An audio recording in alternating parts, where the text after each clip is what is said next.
be discussing public goods. Public goods in economics are a form of market failure. Market failure is any situation where the free market allocates resources inefficiently. There are four types of market failures, such as public goods, externalities in common pool resources, asymmetric information, and market power. Today we'll go in depth about public goods.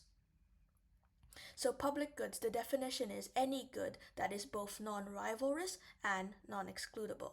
For example, non-rivalrous means it is the consumption of that good by one person does not reduce the availability for others. So for example, if I consume this good, it does not reduce the availability for my friend to also consume it. Furthermore, public goods are non-excludable, which means that it is impossible to exclude non-payers from consuming the good. So it's public. Anyone has availability to it.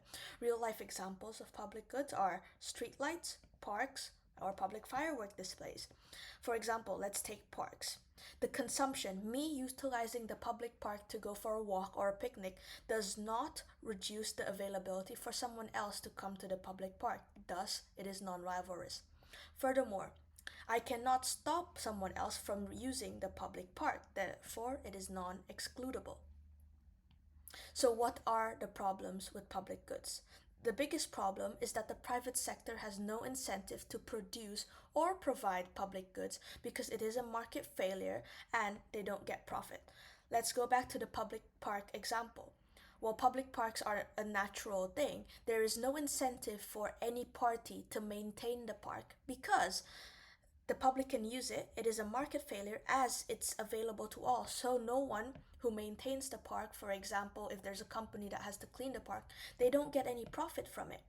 This leads to the free rider problem because it is basically when someone who doesn't pay to use a public good. So why is free riding a problem? Because it leads to underproduction and overconsumption of public goods. For example, like the park. Underproduction. Well, the park is natural. There's an underproduction in terms of keeping up the park and everything like that. And there's an overconsumption of it because if I want to do a free activity, me and everyone else will go to the park to have a free space to run around, have picnics and all of that. Furthermore, it also leads to overconsumption of the public goods. So like, as I've mentioned before, a lot of us can hang out at the park because it's free, right? But this leads to a tragedy of the commons. So what is tragedy of the commons? It is when individuals overuse a resource because it's public, which leads to resource depletion. For example, like the park, because it's free, it's a public good, we overuse it, we trample on it, we don't maintain the park, sometimes we throw trash over it without picking it up and all of that. We don't take care of the park. It leads to resource depletion in terms of the quality of the park depreciates, right? It's not as well maintained and kept up.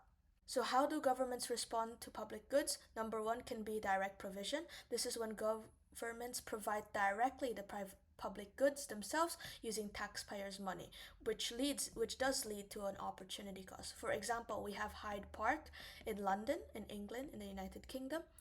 The government pays it directly to maintain it, to upkeep the park. However, this means that the taxpayers' money goes towards the park instead of other initiatives, maybe such as transportation or healthcare of other things. That is called an opportunity cost.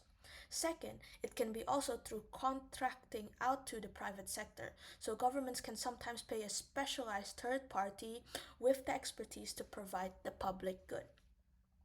So to recap, let's take, for example, public highways. So public highways, not the ones you pay to enter, are both non-excludable and non-rivalrous, right? The overconsumption of the public highway results to the degradation of the quality of the highway. For example, the roads are not as smooth, there's potholes and all of that. So the government's response can be one, they provide the resource directly, they provide the funding directly, but that does lead to what we saw, an opportunity cost from other projects. So the government can hire third-party highway maintenance to fix the roads and build more.